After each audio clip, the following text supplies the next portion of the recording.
everyone, and welcome to my kitchen. Today I'm going to show you how to make pie dough. I am not only a fan of vintage, but I am a trained pastry chef. And today I'm going to demonstrate all different skills that you need to make the perfect pie dough. So first, we need to go in our fridge because all of our ingredients are in there.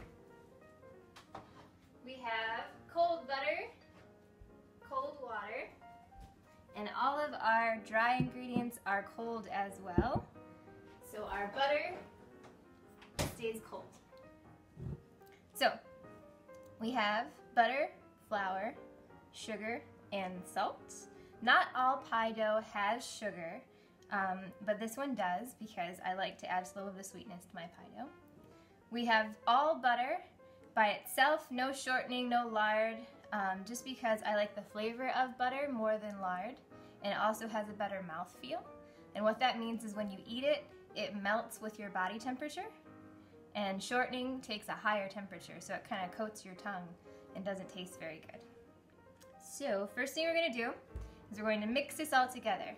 My butter is in small chunks to help me out. We want to mix it all together, and then we're going to break the butter into small pieces. Let me show you how we're going to do that. So just kind of mix it all together, just with your fingers. And then we're going to take the little cubes and we're going to rub them through our fingers and flatten them. So grab them all and just flatten them. And what we're doing is we're breaking it up until they become little pea-sized pieces. Alright, so now we have it to where all the butter is about pea-sized pieces. It kind of resembles Bisquick in a way. And what we're doing is the butter is kind of protecting the flour from your liquid. So it's important to take it this far and not much further, because if you take it too far, then you'll have too much water. Same if you don't take it far enough, then you'll not have enough water. So that's how you can get too dry or too sticky of a dough. So I'm going to make a little hole here to take my cold water, and I always pour in a little less than what I need just in case there's too much. I start to work around, kind of pick up from the bottom and pull up, and just start to work it in there. I'm very good at making a mess, but it's all right. So I see that it is still a little dry, so you can rub your fingers together to get all that extra dough off, and then pour the rest in. Whoop. And again, picking it up from the bottom, and pulling it over. Now this is where you do want to work quickly because that butter needs to stay cold, so it doesn't start to melt and spread throughout your dough. We want to keep it in little pieces so it stays ribbony. Whoop.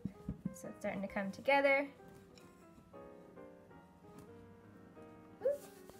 With all of my fingers here.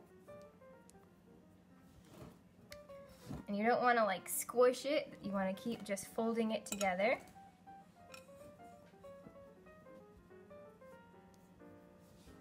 At this point, since it's all kind of coming off of the bowl, I'm going to pour it onto my counter here. And flatten it and roll it over. Just until it starts to come together. Overworking your dough makes it tough. I have a little log of dough here. All I did was pretty much press it together. This is enough for 2 full 9-inch pies. So I'm going to cut this in half and then flatten it into a little disc. And the reason that you flatten it into a disc is because we're doing round pies. So start round to end round and flatten it so it's a lot easier to roll out for you. And if you look closely, you can see where it's lighter and darker. That's the ribbons of butter that you can see in that dough. So that's perfect. I'm also going to take this little bit and I'm going to cut it in half because I'm doing little tart shells. So I don't need all of that dough. And again, putting it into a little disc. I'm going to shape all these and then wrap them in plastic wrap and stick them in the fridge for at least 20 minutes until they're nice and cold, because you don't want to roll out hot pie dough because it's really sticky and annoying. So we'll be right back. Alright, so I pulled our dough out of the fridge. It's been about 20 minutes and it is solid, which is good. I'm going to unwrap it. We are going to make a lattice top, so I can show you another cool technique. So first we're going to take our dough, put it on parchment, just because we're going to need this to stay cold. We're going to stick it back in the fridge, so this is just easier to move it around. Alright, we're going to sprinkle the top with a little bit of flour so it doesn't stick to our rolling pin, just enough so it's covered. And we're going to start to roll. Whenever you roll anything out that's round, you're going to start in the middle essentially and roll to the edge, and then go the other side and roll to the other edge. Then you give it a little quarter turn. If it starts to crack on you, that is not a big deal. You just press it back together and keep on rolling. One way and then the other way. You never want to roll off the edge like this because that'll make a really thin side, so you only work the center. Again, give it a quarter turn. I'm going to roll this out until it's about 1/4 inch thick. Okay, so now it is about 1/4 inch thick. I'm going to pick it up and show you. This is what you're looking for. If it's too thick, it'll take forever to bake. If it's too thin, it'll turn black before your filling's done. So this is important. Now that we've rolled this out, I'm going to stick it in the fridge, and it's going to chill while we roll out our second half. Alright, so now I'm going to roll out my bottom half. So I have sprinkled the countertop, I have sprinkled the dough, and we're just going to roll out again. So again, working that X motion back and forth, giving it a quarter turn. Always checking to make sure that it's not sticking to the table, and then you can always reshape it into that circle. That way you don't waste a lot of dough. So let's keep rolling. Okay, so our dough is all rolled out, and we know that it's going to fit and be tall enough for our tart pan when it is about 1 inch larger than your pan itself. Okay? Also, rule of thumb, if you can weigh your dough, if you have a 9-inch pie shell, you are going to use 9 ounces of dough. So there you go. So now I'm going to pick this up because it's cold, so you can handle it really easily. I'm going to pick it up, put it right in the center, lift my sides, and tuck them in just a little bit. This way it doesn't rip on my corners there. Now I'm going to press in the center, just so that's all stuck. And then I'm going to kind of press down and in to get those corners nice and sharp and all those little rivets just all around. And there we go. Our bottom's all set. I'm going to stick this in the fridge so it chills while we're cutting our little lattice tops, and then we'll put our filling in and we'll be all good to go. So I have pulled my lattice top dough out of the fridge, and now I'm going to use a pizza cutter to cut my strips. And I use a guide of how thick my finger is for how thick I want all of my strips. So we literally just cut all these guys straight forward. So now we've cut them all, and I'm going to go grab the bottom shell out of the fridge, and we're going to fill it, and I'm going to show you how to put it all together. So we have our blueberry pie filling here. We're going to take the filling and pour it in. Always do it a little bit taller than what you can, cram as many fruit in there as possible. Alright, a good inch or so taller than the pan. Give it a little shimmy so they're all tightly packed in there. Just kind of wiggle it. And now we're going to start our lattice. So I always start doing middle to one side and then the other side. Grab your largest strip first in the center here and put it in the center. And skip one so you have this next largest one to go the other direction. So work your way to the edge. And then think about how thick your strip is, and that's about how thick your space is. We're gonna skip again, go on this side. There we go. Turn it around. Work in half again. So this is where we're gonna start lacing. So what you do is you will leave one down, pull one over. Leave the other one down, pull it over.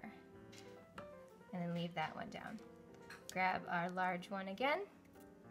That goes in the center. Keep it as straight as you can, because the neater it looks, the more impressive it looks. Then just flip those guys back over. I'm gonna grab my other strips. So now that I skipped this one is gonna be flipped over. That one's not. This one is. That one's not. This one is. And then grab your other shorter piece. Oop. I think this one's too short. So we're gonna grab this guy. Flip him over. So you get the general idea. Now I'm gonna work on the other side and we'll finish in just a second. So now I have all my strips on here. I'm going to press them all together so they attach to my bottom layer. So I'm just going to kind of squeeze them all, press them, and as I squeeze, I'm going to roll them underneath and pinch them. Okay? So I'm going to press and roll underneath so it's all sealed. Okay?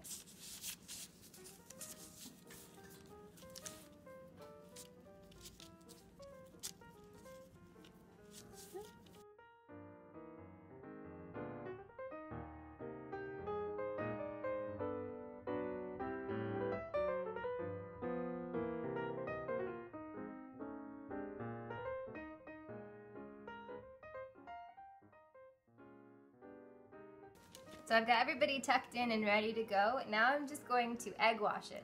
And egg wash is important because without the egg wash, this looks kind of sad, and I always say anemic looking. It's not as appealing. So what egg wash does, it makes it nice and golden brown.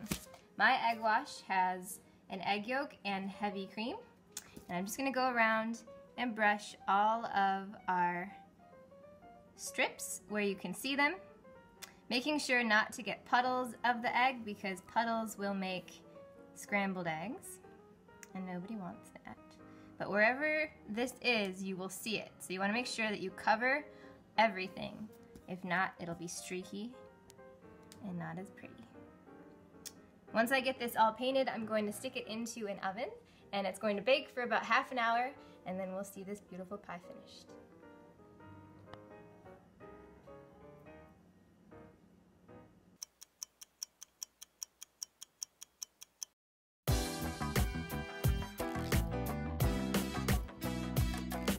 Alright, so if you did everything that I said and showed you how to do, your pie should come out looking just like this. It looks great. So this video is one of more to come. We are going to do more baking videos, more vintage videos, so please stay tuned. Every Sunday I'll be posting a video at 9 o'clock, so I hope to see you then. Follow me on Southeast Michigan Vintage and Antiques on Facebook and just at Southeast Michigan Vintage on Instagram. Alright, I'll see you guys soon. Bye.